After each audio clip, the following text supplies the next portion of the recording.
दोस्तों, अगर आपकी राशि सिंह है और आप व्यापार करना चाहते हो, व्यापारी बनना चाहते हो, तो ये व्यापार सीखने की दृष्टि से, नया काम शुरू करने की दृष्टि से बहुत ही शानदार समय है।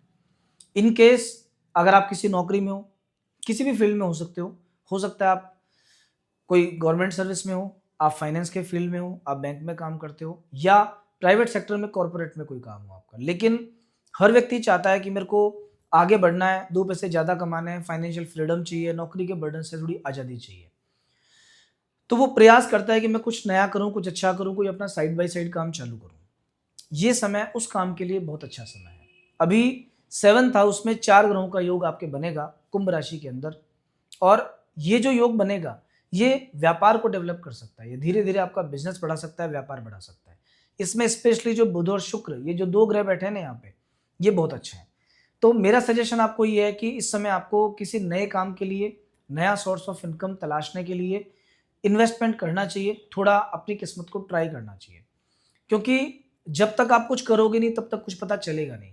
मेरे पास इतने लोग कुंडली दिखवाने आते हैं और मैंने जो फ़ील किया है, बहुत से ऐसे लोग हैं, जिनमें इन जनरल एक अच्छा बड़ा व्यापारी बनने के गट्स हैं। मिथुन लग्न है उनका, बुध बहुत अच्छा है या शुक्र बहुत अच्छा है उनका, राहु बहुत अच्छा है। ऐसे लोग बड़े अच्छे व्यापारी बनते हैं, उनका डिसीजन बहुत अच्छा होता है। लेकिन सिर्फ लो कॉन्फिडेंस के कारण और हिट एंड ट्रायल नहीं करने के कारण वो कोई व्यापार शुरू नहीं कर पाए, और इसका उम्र के लास्ट के पड़ाव पर उनको रिग्रेट था, या 40-50 साल की उम्र में रिग्रेट था कि मैंने ऐसा क्यों नहीं किया। तो अभी मेरा सजेशन आपको ये है कि साइड बाय साइड किसी भी तरह का कोई सोर्स ऑफ इनकम आपको एक्स्ट्रा जनरेट करना चाहिए। देखिए, सिंह राशि के लोगों की जो ताकत है ना, वो उनका कॉन्फिडेंस है। क्योंकि सूर्य क्या होता है? सूर्य लीडर बनाता है आदमी को, कॉन्फिडेंस देता है। तो कॉन्फिडेंस डाउन नहीं करना आपको भी, आत्मविश्वास बना के रखना है। कॉन्फिडेंस अपना बढ़ाओ। हाँ, एक चीज़ ज़रूर अभी इस महीने में आपको प्रॉब्लम फेस करनी पड़ेगी। क्या फेस करनी पड़ेगी?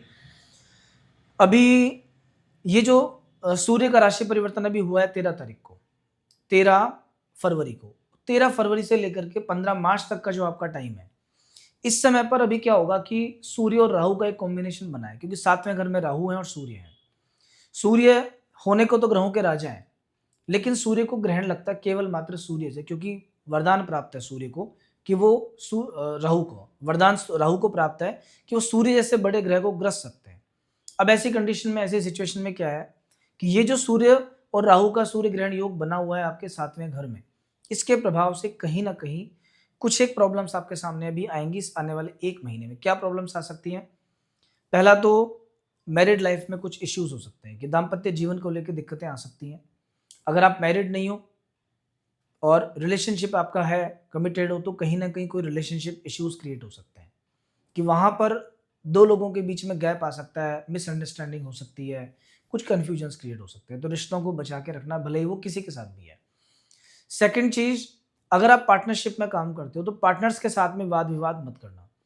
बहुत ज़्यादा आपको अभी ऐसा नहीं करना है कि आप बहुत सख्त हो जाओ या बातचीत में कठोर बातचीत आप करो, वरना आपको थोड़ी दिक्कत आएगी, वहाँ प्रॉब्लम आना स्टार्ट हो जाएगी। अगर आपको सिर दर्द रहता है, आई साइट वीक है, चश्मा लगाते हो, तो ध्यान रखना अभी कहीं न कहीं आपको ग्रह थोड़ा परेशान करेंगे और सिर दर्द की समस्या थोड़ी बड़ी रहेगी। बीच-बीच में आपको ऐसा फ़ील होगा चाहे जब आपको सिर दर्द स्टार्ट हो गया।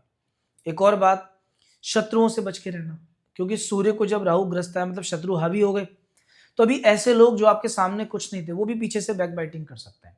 तो अगर आप नौकरी करते हो, तो नौकरी में केवल काम नहीं करना, चारों तरफ निगाह रखनी है कि मेरे आस-पास के लोग क्या कर रहे हैं अभी।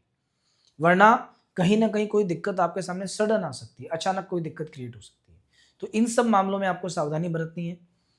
मैरिज के मामले में 1 महीना थोड़ा-सा अवॉइड करना कोई भी डिसीजन लेने में, क्योंकि इस 1 महीने में जो सूर्य राहु मिलकर रिश्तों को बिगाड़ते हैं, तो अभी थोड़ा-सा डिसीजन में दिक्कत आ सकती है, प्रॉब्लम्स आ सकती है। वैसे भी सिंह राशि के सभी लोग जिनको मैरिज को लेके अभी बहुत है कि मुझे शादी मेरी तय हो जाए, लंबा समय बीत गया, जिनकी एज थोड़ी-सी ऐसी हो गई कि अभी विवाह के निकट है, तो उन लोगों को थोड़ा पेशेंस अभी रखना पड़ेगा। डिसीजन लेने में जल्दबाजी मत करना। जब आपकी कुंडली के ग्रहों के अनुसार कोई अच्छी दशा आपको चल रही हो, बृहस्पति की दशा, शुक्र की दशा, तभी विवाह का डिसीजन लेना।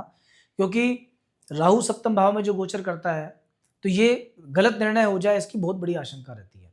कई बार ऐसी चीज़ें पता चलती है जो शादी के बाद मालूम लगती है, अपने को पता नहीं होता।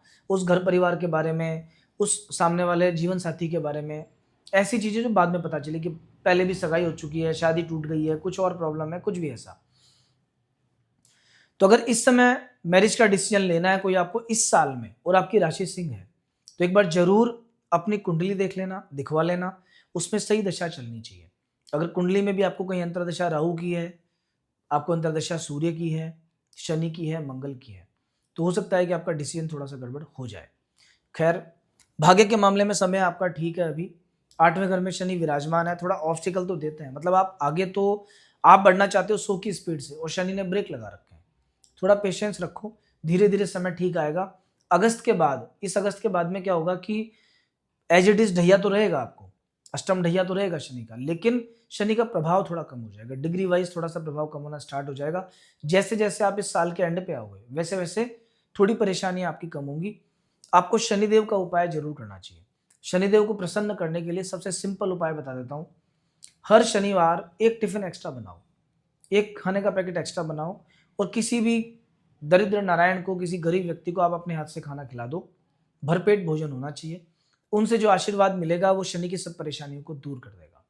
और आटे में थोड़े से काले तिल, चीनी, नारियल का बुरादा और घी मिक्स करके अगर आप चींटियों को डाल सकते हो तो ये भी शनि का बहुत अच्छा उपाय है। अगर अपराजिता के पुष्प आप जानते हैं तो ब्लू कलर के फ्लावर्स आते हैं, वो शनिदेव को चढ़ाने से भी शनि का उपाय होता है।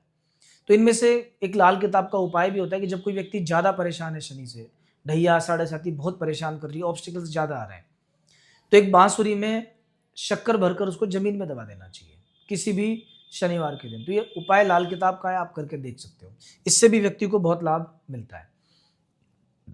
लग्न में आपके केतु हैं, अभी सिंह राशि पे केतु का गोचर है। सिर की चोट से बच के रहना, अभी छोटी मोटी सिर की चोट कोई लग सकती है। फिलहाल आने वाले 7 डेज की अगर मैं बात करूं तो वीक की शुरुआत हो रही है 16 तारीख से। 16 तारीख मतलब चंद्रमा छठे घर में, तो 16 तारीख का दिन आपके लिए बढ़िया है। उस दिन भाग्य साथ देगा। थोड़े कंफ्यूजन्स रहेंगे बट फिर भी व्यापार व्यवसाय के मामले में फायदा मिलेगा। कहीं से अटका हुआ रुका हुआ पैसा भी आ सकता है। रोग और ऋण के मामले में कुछ आपको रिलीफ मिलेगा। अगर सर्दी खांसी जुकाम कफ कोल्ड है तो कम होगा थोड़ा सा। 17 तारीख को अमावस का दिन है, तो 17 तारीख का जो दिन है ये आपके लिए अच्छा नहीं है। इस 17 को बहुत सावधानी बरतना, क्योंकि एक तो अमावस का दिन, 7वें घर में चंद्रमा, कहीं ना कहीं थोड़ी प्रॉब्लम कर सकते हैं। बिजनेस को लेकर कोई इंपॉर्टेंट डिसीजन इस दिन मत लेना। अमावस के दिन दिया हुआ पैसा कभी नहीं आता, किया हुआ काम हमेशा खराब होता है। नए काम की शुरुआत करती तो बिगड़ना तय है उसका, इसलिए अमावस का ध्यान विशेष रखना। पितरों की पूजा पाठ थोड़ी सी करना। अगर आपके घर में कोई शुभ कार्य अटका हुआ है तो अमावस के दिन इस बार पितरों को याद करो, गीता का पाठ करो, फिर आप देखना कैसे आपके काम जल्दी जल्दी बनते हैं। 18 तारीख, 19 तारीख, ये 2 दिन फिर भी ठीक है। 19 का दिन बहुत अच्छा है। अगेन जो 20 और 21 तारीख का दिन है, क्योंकि अष्टम भाव के चंद्रमा रहेंगे, ये फिर आपके मन में टेंशन, एंजाइटी देंगे। सर्दी खांसी जुकाम कफ कोल्ड बढ़ा रहेगा। जिन लोगों को ब्रीदिंग सिस्टम में प्रॉब्लम है, मतलब अस्थमेटिक प्रॉब्लम्स रहती हैं, उनको भी बहुत ध्यान देना है, वरना वो प्रॉब्लम्स बढ़ी रहेंगी। 22 तारीख का जो दिन है वीकेंड का, बहुत शानदार दिन जाने वाला है। मैंने लिख रखा है ऑलरेडी कि 22 तारीख का दिन बहुत अच्छा है।